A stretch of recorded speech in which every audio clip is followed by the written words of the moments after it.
안녕하세요. 기초영어 강사 오션입니다.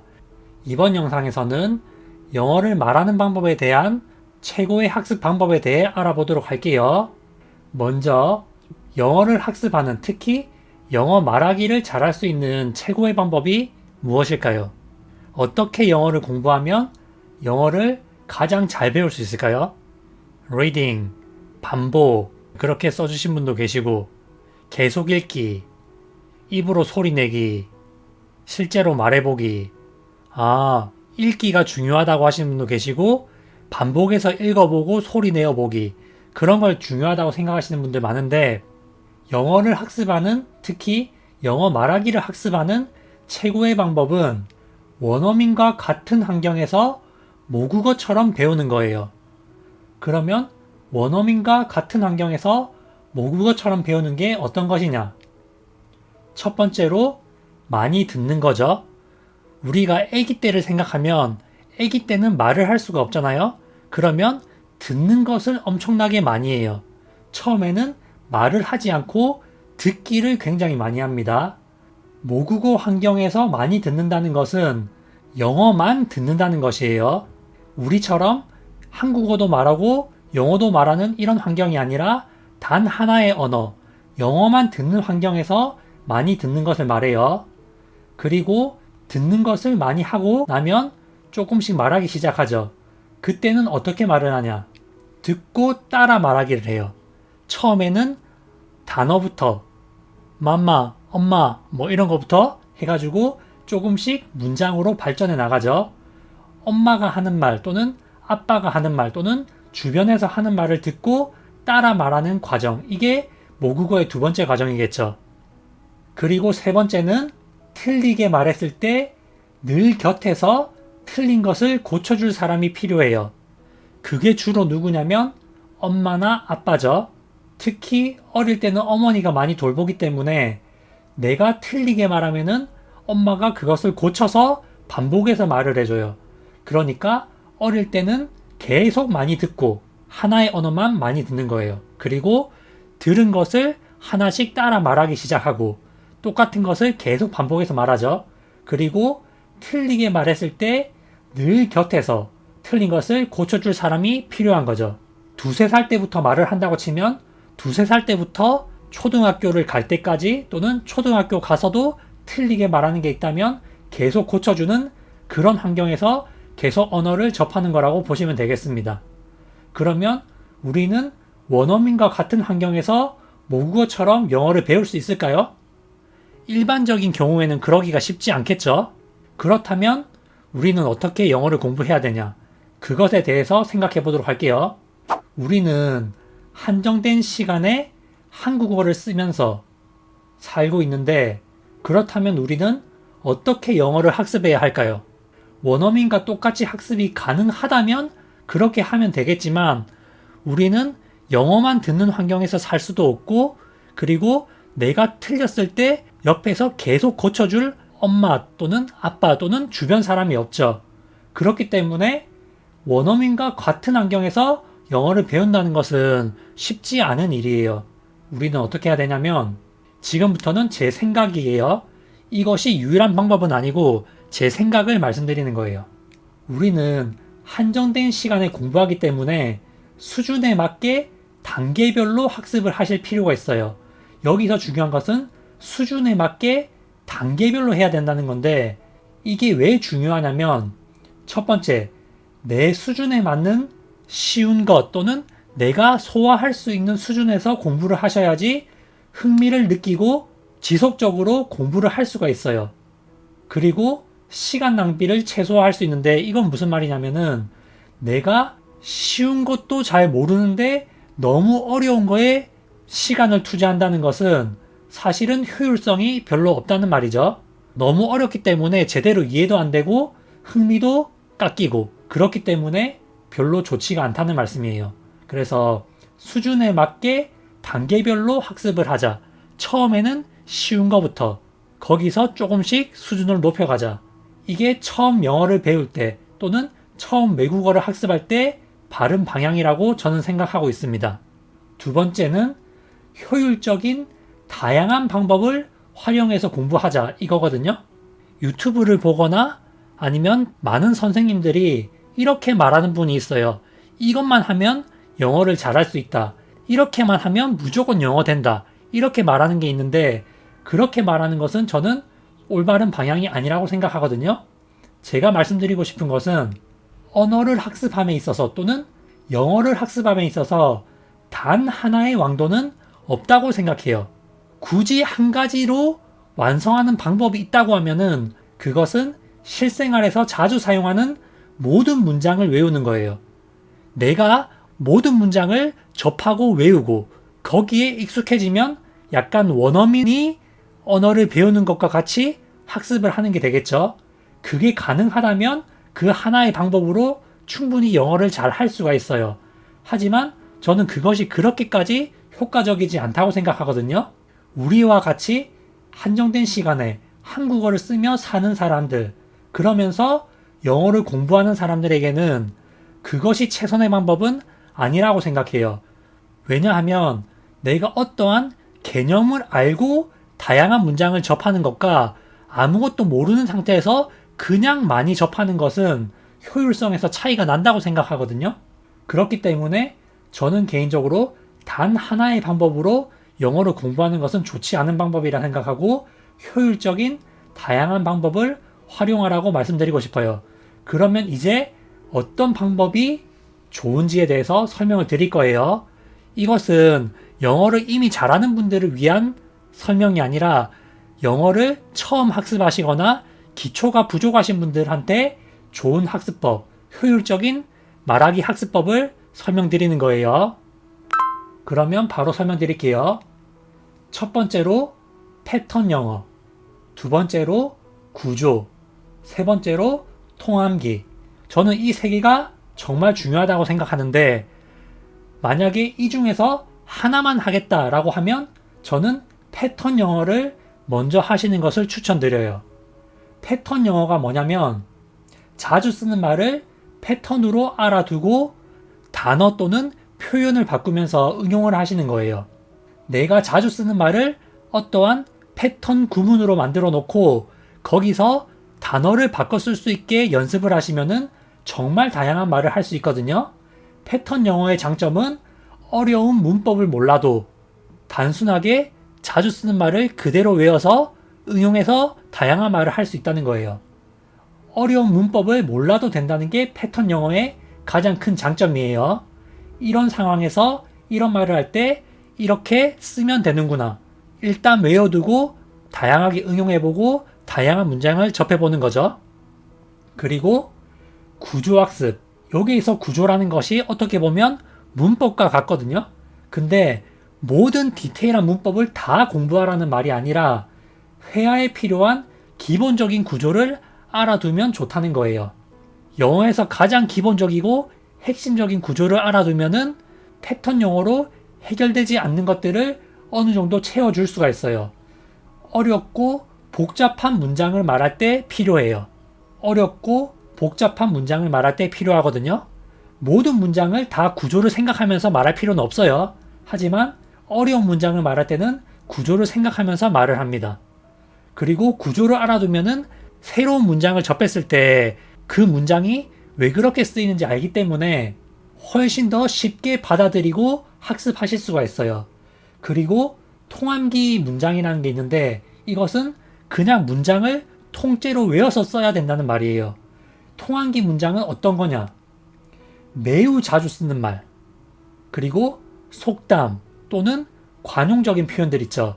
이런 것들은 그냥 통째로 외워서 그냥 쓰시면 돼요.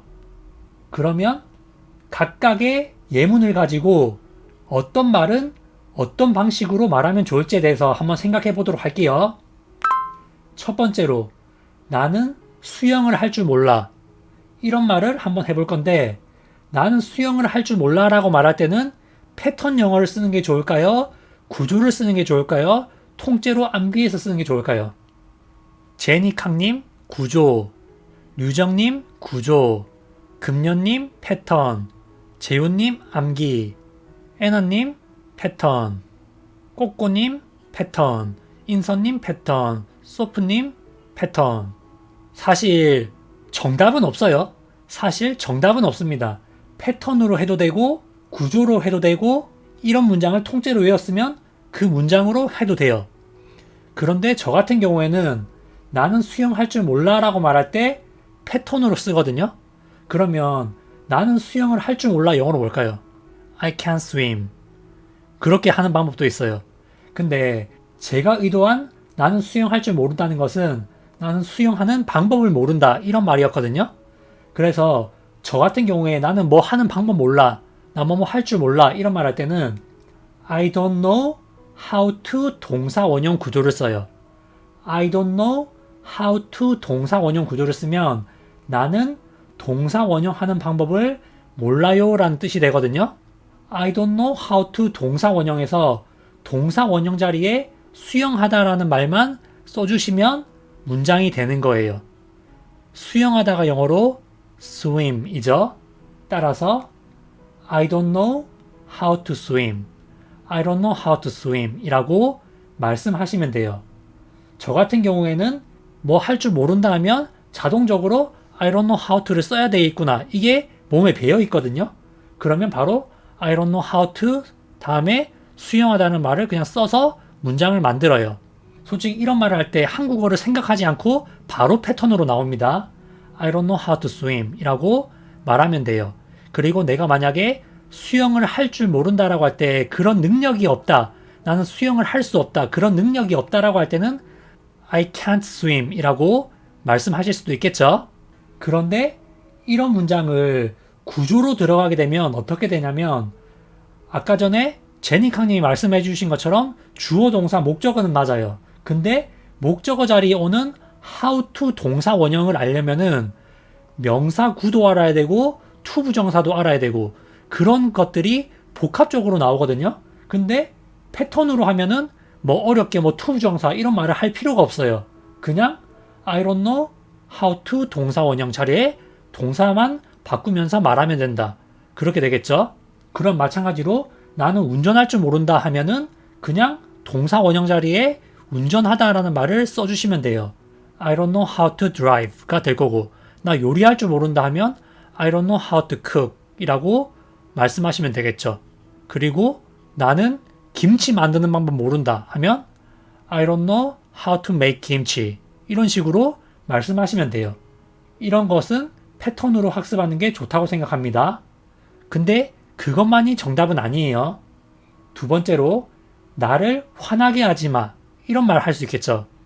나를 화나게 하지 마. 이런 것도 저는 패턴으로 하거든요. 사실 이런 문장 그냥 많이 쓴다고 생각하면 통째로 외워서 써도 상관은 없어요. 이런 문장 내가 자주 쓴다 하면 통째로 외워서 쓰셔도 돼요. 근데 저는 패턴으로 생각을 많이 합니다. 나를 화나게 하지 마. 영어로 뭘까요? 이럴 때 저는 어떤 패턴을 쓰냐면 Don't make me 형용사 패턴을 써요. Don't make me 형용사.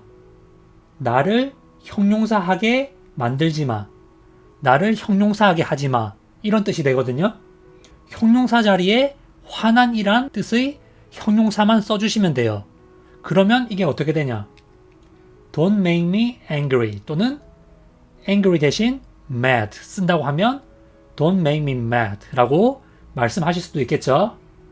angry 또는 mad가 화난이란 뜻이에요. 이 문장을 많이 쓴다 하면 그냥 외워서 쓰셔도 돼요. 그런데 이 문장을 만약에 문법적으로 한다고 치면은 또 어떤 말이 나오냐면 오형식이라는 말도 나오고 또 보어라는 말도 나오고 여기서 뭐 angry가 형용사인데 보어다 뭐 이런 말까지 나와야 된단 말이죠. 그런데 그런 어려운 문법 없이 그냥 don't make me 형용사라는 패턴을 알면은 이런 말 할 때 그냥 형용사만 바꿔 쓰면 말이 되는 거죠. 나를 슬프게 만들지 마 라고 하면 Don't make me sad가 될 거고 나를 실망하게 만들지 마 라고 하면 Don't make me disappointed 라고도 말씀하실 수 있겠죠. 뭐 Don't let me down 이런 표현을 더 많이 쓰긴 해요 사실. 그리고 아까 전에 제가 설명을 안 드렸는데 Don't make me 형용사를 구조적으로 들어가면 명령문도 알아야 되고 오형식도 알아야 되고 오형식 얘기하면은 또 보어 얘기도 나와야 되고 뭐 그런 어려운 문법들이 나온다는 거예요. 하지만 패턴으로 알고 있으면 단어만 바꾸면서 편하게 문장을 만드실 수가 있어요. 이런 표현들을 반드시 패턴으로 해야 되는 건 아니지만 저는 이런 표현들은 패턴으로 알아두었을 때 훨씬 더 편하게 쓸 수 있는 것 같아요. 그러면 패턴 책에 있는 것으로 공부하셔도 되고 아니면 내가 영어 공부를 하면서 이런 말은 내가 많이 바꿔 쓸 수 있겠다 하면 내가 자주 쓰는 말을 패턴화해서 가지고 있으면 되는 거예요. 그리고 다양하게 연습해보면 되겠죠. 패턴 영어에 대한 얘기를 한번 해봤고 다음으로 세라는 캐나다의 작은 마을 또는 작은 도시에서 살아 이런 말과 나는 개한테 물려본 적 있어 이런 말을 해볼 거거든요. 저는 이런 말 할 때 구조적으로 좀 알면 좋다고 생각을 해요. 이 문장의 핵심은 세라는 산다. 그런데 어디 산다? 작은 마을 또는 작은 도시에 산다. 이게 핵심이에요. 그러면 Sarah lives in a small town in Canada 라고 말씀하시면 되거든요. Sarah lives in a small town in Canada 라고 말씀하시면 되는데 이 문장을 그냥 통째로 외운다고 하면은 약간 문제점들이 생겨요.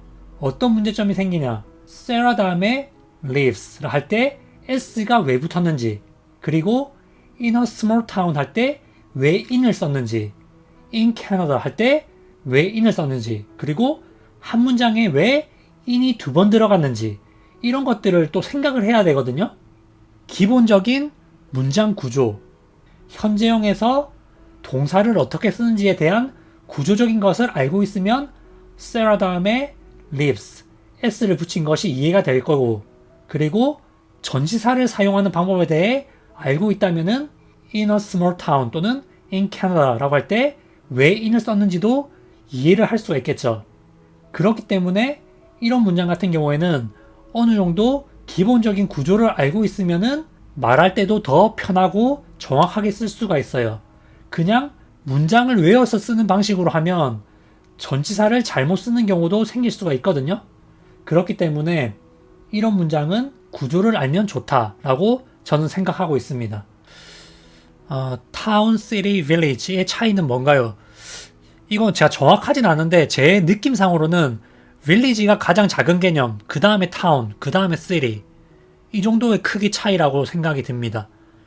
그리고 4번 같은 경우에 나는 개한테 물려본 적 있어 이런 말을 한번 해볼 텐데 이 문장은 사실은 조금 어려워요. 이 문장은 어떤 개념을 알아야 되냐면 현재 완료라는 개념도 알아야 되고 수동태라는 개념도 알고 있어야 돼요. 그런데 이런 문장을 그냥 통째로 외운다. 그것을 내가 적용해서 쓰는 것은 생각보다 쉽지 않다고 저는 생각을 하거든요. 이런 문장 같은 경우에는 현재 완료라는 시제에 대한 개념을 가지고 있고 그리고 수동태에 대한 개념도 가지고 있으면 더 좋다고 생각합니다. 나는 개한테 물려본 적 있어 라고 말할 때는 I have been bitten by a dog 또는 I have 줄여서 I've been bitten by a dog 라고 말씀하시면 돼요. 나는 뭐 해본 적 있다 하면 I have pp를 써야 되고 무언가를 당했다, 물림을 당했다 이런 말 할 때는 비동사 플러스 과거분사 pp를 쓰죠. 그 개념을 잘 알고 있다면은 그런 개념을 합쳐서 I have been bitten by a dog 라는 표현을 할 수도 있고 이해할 수도 있는 거예요. 이런 문장 같은 경우에는 구조적 개념을 잘 알고 있지 않으면은 이해하기 실제로 쉽지 않거든요. 제가 이 개념을 설명하려고 오늘 강의하는 건 아니기 때문에 깊이 설명드리진 않을게요. 그래서 3번 또는 4번 같은 문장은 그냥 외워서 할 수 있으면 그것도 방법이긴 하지만 제 개인적인 생각은 구조를 알면 훨씬 더 잘 이해하고 쓸 수가 있다. 그렇게 생각을 하고 있습니다. 제 말이 정답은 아니에요. 제 생각을 말씀드리는 겁니다. 그리고 이런 문장 있죠. Bless you 또는 Hold your horses 이런 표현이 있는데 실제로 원어민들이 굉장히 많이 쓰는 표현이에요. Bless you 또는 Hold your horses 이런 표현 실제 원어민들이 굉장히 많이 쓰거든요. bless you. 이것은 어떤 상황에서 쓰는 표현인 줄 아세요? 직역하면 당신을 축복해요 라는 표현이에요. 이런 표현은 언제 쓰냐? 재채기를 한 사람에게 하는 말이에요. 영어권 나라에서 주변에 누가 재채기를 하잖아요? 그러면 재채기를 한 사람이 하는 말이 아니라 주변 사람이 bless you 라고 말을 해줘요. 이런 것은 문장 구조를 이해한다거나 뭐 패턴으로 한다거나 이런 게 필요 없고 그냥 이런 상황에서 원어민들이 이렇게 쓰는구나 하면 그냥 그렇게 쓰면 돼요. 그리고 그걸 들으면은 거기에 맞게 대답을 해주면 되거든요. 내가 재채기를 했는데 주변 사람이 bless you 라고 말을 해준다. 그러면 어떻게 답변을 해야 될까요? 누가 bless you 라고 해주면 답변을 어떻게 해야 될까요? 그냥 thank you 또는 thanks 이 정도 하시면 돼요. 가장 흔한 답변은 thank you 또는 thanks 이거예요. 왜 감사하다고 말하냐? 근데 사실 그것도 알 필요는 없어요. 그냥 내가 재채기 한다. 그러면 주변 사람이 bless you 라고 해줄 거거든요. 그러면 그냥 자동적으로 thank you 하면 돼요. 그게 그쪽 문화니까 그냥 그대로 따라 하면 되는 거죠. 근데 이거 기원을 살짝만 말씀드리면은 그 예전에 영어권 나라에서 재채기를 하면은 사람의 영혼이 빠져나간다라는 그런 속설이 있었어요. 그래가지고 God bless you. 당신의 영혼이 빠져나가기 때문에 신이 당신을 축복한다. 이런 표현에서 bless you 라는 말을 해줬는데 그게 이제 관습이 되어서 누가 주변에서 재채기를 하면 bless you 라고 해줘요. 그러면 나를 축복한다고 해줬으니까 그냥 고맙다고 말을 하는 거죠. 그 상황에서 이렇게 쓰는구나 알면 이런 거는 통째로 외워서 쓰시면 되는 표현이에요. 사실은 뭐 유래를 알 필요도 없어요. 그냥 이런 상황에서 이렇게 쓰는구나 하면 그냥 쓰는 거예요. 이렇게 통함기를 했을 때 좋은 문장도 있다는 거죠. 그리고 재채기 할 때 하는 거지 기침할 때 하는 거 아니에요. 재채기 해야 돼요. 다음으로 hold your horses. 이것도 굉장히 많이 쓰는 표현이에요. 아마 영화를 보거나 미드를 보거나 하시면은 실제로 많이 보실 거예요. 굉장히 많이 쓰거든요. hold your horses. 이거 언제 쓰는 표현일까요? 사실 다양한 뜻으로 해석이 될 수가 있어요. 누군가가 흥분을 하거나 급히 무언가를 하려고 할 때, 그럴 때 진정해 또는 서두르지 마 또는 잠깐 멈추고 생각해봐 또는 기다려 이런 것처럼 누가 흥분을 하거나 급하게 갑작스럽게 무언가를 하려고 하거나 흥분해서 뭘 하려고 하거나 이럴 때 그럴 때 이제 쓰는 표현이죠. hold your horses. 그런데 여기서 또 주의하실 점은 hold your horses 이거는 그냥 아무 때나 막 쓰는 게 아니라 조금 편한 사이에서 써야 돼요. 조금 격식 없이 쓰는 표현이기 때문에 내가 예의를 갖춰야 하는 상황에서 막 쓰는 것은 아니고 조금 그래도 편한 사이에서 그럴 때 hold your horses 라는 표현을 쓸 수가 있는 거예요. 이 말을 직역하면 뭐예요? 너의 말들을 잡아라. 잡고 있어라. 이건데 직역하면은 어떤 상황에서 쓰는지 정확하게 알기가 어렵잖아요. 이런 표현들, 관용적인 표현들 이런 것도 그냥 통째로 외워서 이런 상황에서 쓰는구나 라고 알고 있으면은 내가 들었을 때 그런 뜻이구나 그런 뉘앙스구나 이렇게 알 수가 있는 거예요. 뭐 친한 사이에서는 내가 쓸 수도 있겠죠. 이처럼 통째로 이런 표현은 이럴 때 쓴다 라는 것을 알고 있으면은 좋은 문장들이 있어요. 그래서 영어를 아주 잘하시는 분들한테 해당하는 건 아니고 영어의 기초가 부족하시거나 말하기 연습이 필요하신 분들한테는 제가 추천드리는 방법은 처음에는 패턴 영어가 가장 효율적이고 즐겁게 영어를 공부할 수 있는 방법이라고 생각을 해요. 그래서 내가 자주 쓰는 말을 패턴화해서 다양하게 응용하는 연습 하시면 좋고 내가 자주 쓰는 말을 패턴으로 많이 가지고 있으면 이 상황에서는 이 패턴 쓰자 이 상황에서는 이 패턴 쓰자 하면서 바로바로 쓸 수가 있어요. 말하는 게 정말 편해집니다. 패턴을 많이 알고 있으면. 그리고 패턴 영어 공부하실 때 그냥 아무 패턴이나 막 공부하지 마시고 내가 자주 쓰는 말부터 학습하시는 게 좋아요. 내가 자주 쓰는 말이 중요한 말이니까 내가 자주 쓰는 말부터 패턴화해서 알고 계시고, 그 다음에는 다른 사람들도 많이 쓰는 말, 자주 쓰이는 말들을 하나하나 배워가시고, 그리고 나중에는 조금 자주 안 쓰더라도 패턴으로 알아두면 좋을 말들, 그런 말을 패턴으로 알아두시면 되겠죠. 그리고 구조학습, 문법을 완벽하게 디테일하게 다 알아라 이런 게 아니라 영어에서 가장 기본적으로 큰 뼈대를 알고 학습하면 좋다. 그리고 솔직히 말씀드리면은 문법 공부를 뭐 짧게 하면 한두 달, 뭐 길게 하면 4달에서 6달. 솔직히 4달도 긴데 영어 문법이 다른 언어에 비해서 문법이 그렇게 어렵진 않거든요. 그래서 큰 틀을 알고 어느 정도 디테일까지도 충분히 단기간에 학습을 하실 수가 있어요. 우리가 영어 공부를 할 때 문법 없이 할 수 있으면 그것도 좋은 방법이지만 원어민처럼 영어만 쓰면서 살 수 있는 환경이 아니고 하루에 공부할 수 있는 시간이 뭐 30분에서 많게는 2시간 이렇게 한정되어 있다면은 문법 공부도 한 번 정도는 제대로 하는 게 좋다고 생각합니다.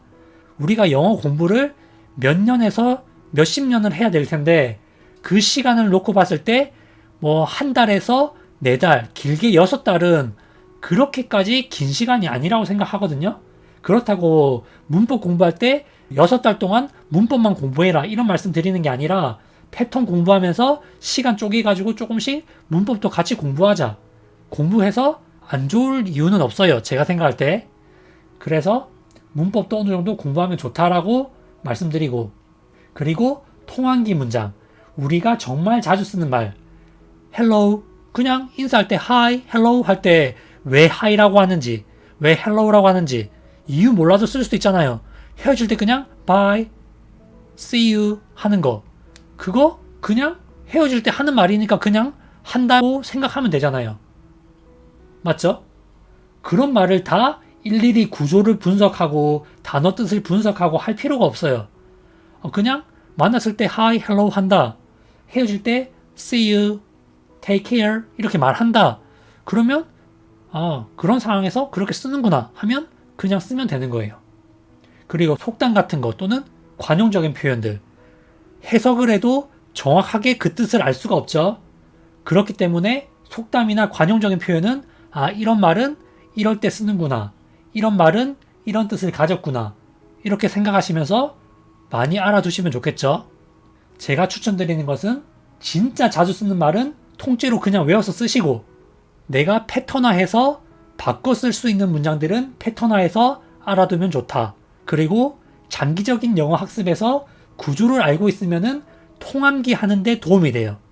문장을 그냥 외우는데 구조를 알고 있으면 많이 도움이 되기 때문에 구조 학습도 개인적으로는 추천을 드리겠습니다. 제가 생각하는 영어의 기초가 부족하신 분들이 영어 말하기를 할 때 효율적인 전략 또는 방법을 말씀드린 거예요. 하지만 제가 말한 게 절대적인 정답은 아닐 수 있기 때문에 본인한테 맞는 좋은 학습법을 잘 알아두시면 좋겠습니다. 다시 한번 말씀드리지만은 단 하나의 방법으로 된다라는 것은 솔직히 저는 동의하지 않거든요. 예를 들면 패턴 영어만 하면 무조건 영어 잘할 수 있다. 또는 문법만 잘하면 무조건 영어 잘할 수 있다. 무조건 다 외우면 영어 잘할 수 있다. 이거는 그래도 가능성이 있지만 하지만 힘들어요. 그리고 또 예를 들어서 뭐 쉐도잉만 하면은 영어 잘할 수 있다. 쉐도잉이라는 학습법이 유튜브에 굉장히 많이 유행하고 있는데 쉐도잉만 하는 것은 좋지 않다고 생각하거든요. 쉐도잉도 하나의 방법은 될 수 있지만 쉐도잉도 패턴 영어 또는 구조를 알고 병행해서 하면 훨씬 더 효율적인 거지 쉐도잉만 해서 영어 잘하게 된다라고 생각하지 않아요. 그렇기 때문에 단 하나의 방법만으로 하지 마시고 다양한 방법 그리고 나에게 맞는 방법을 찾으시기를 바라겠습니다. 그러면 이번 강의는 여기서 마무리하도록 할게요. 시청해주셔서 감사합니다.